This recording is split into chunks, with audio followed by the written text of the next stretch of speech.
to be here. He must have headed up the mountain. Let's wait for him here. Amber, are you feeling better? Yep, all good now. Nothing to worry about. I don't know what I'd do without you guys. If not for you, I'd probably still be locked up in that cage. I really want to thank you all properly, but I can't think how at the moment. Huh? You must be pretty used to being on the receiving end of people's kindness by now, though, surely. You probably need it often enough, given your situation. Come on, don't put it like that. Sure, plenty of people have shown me kindness before, but that doesn't mean I will ever take it for granted. No matter how many times people help me out in life, I will never forget any of them. Well, instead of repaying those who helped you, perhaps you could help others yourself. Everyone meets others in need from time to time. By choosing to be there for them, you're passing the kindness you received onto others.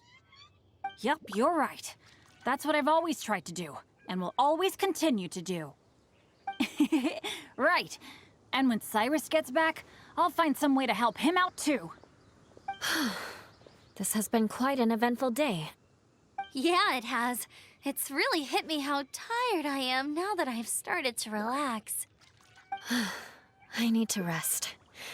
Everyone, please excuse me for a while. Yeah, I need to get some water and maybe a piece of fruit. Once I'm rested up, I need to get back to being an instructor again. Well, it looks like the curse of the mountaineers who couldn't get off the mountain is finally broken.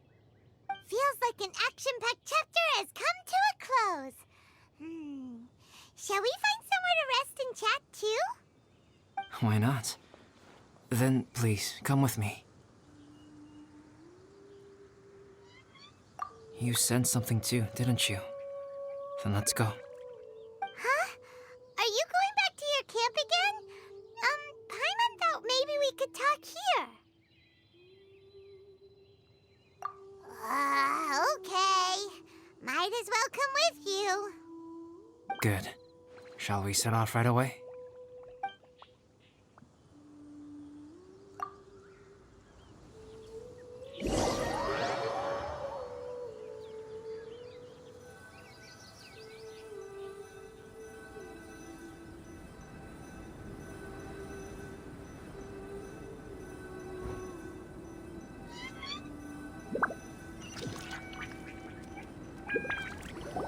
Sorry for bringing you back here once again. Some topics are best discussed in private. Is this about the imposter? That's right. I have to say, Traveler, I'm very surprised you noticed the difference between me and the imposter. Yes, this mark. Perhaps it's where it all began. Ooh, sounds like the beginning of a big story.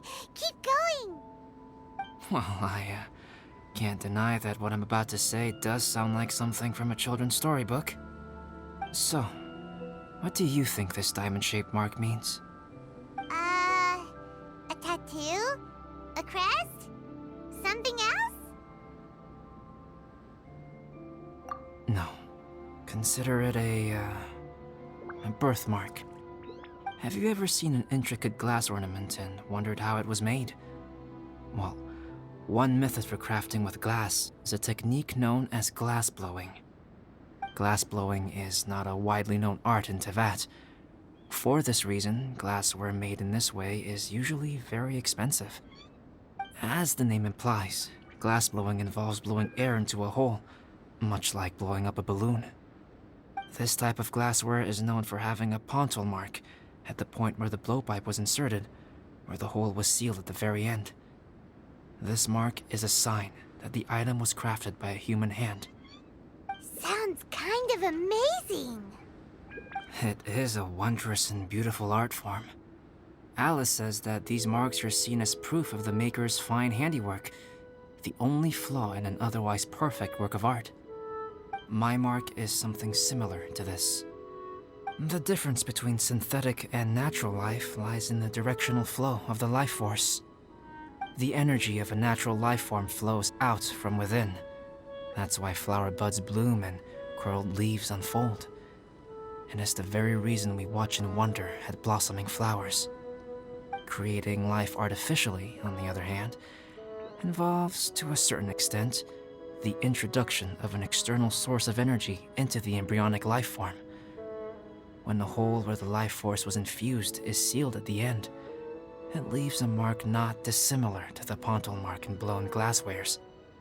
The alchemical substance drips and spreads out in all directions, resulting in this rather ingenious diamond shape. Wow! So that's where it came from. This mark is a sign of my artificial origins, and proof of my imperfection as a human. I presume that the impostor intentionally avoided replicating this mark, so as not to become less than perfect himself.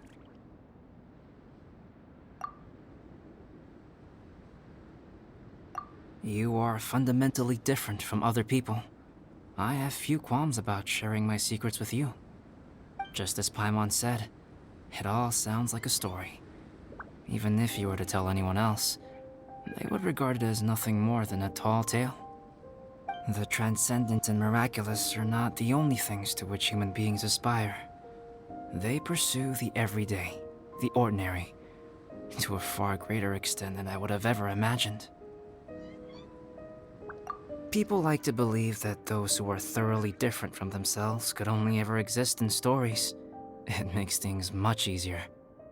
Or, in other words, all the unfathomable things we've seen recently would make good material for a novel.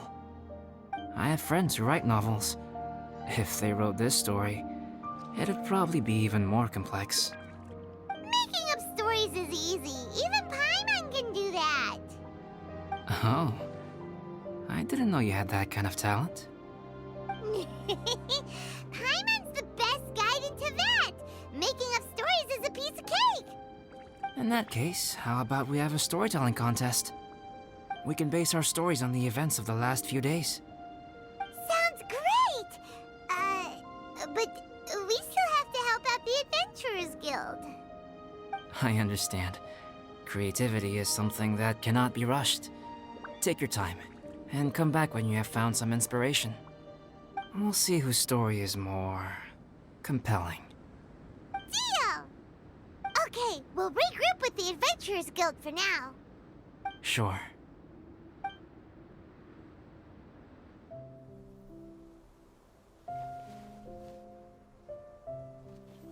My story. Yes, I should have known. Master's failed specimen in the dragon's belly. This is where the story truly begins.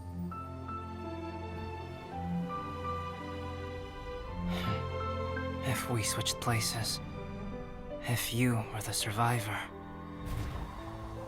then as the abandoned experiment, the failure of the primordial human project, I'd want to replace you too.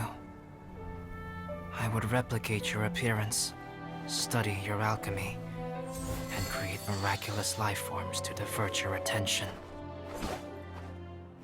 I would wait for the right moment, then dispose of you in the Traveler, the sole person to have known your secret. And then, I could finally experience the joy of being brought into the world.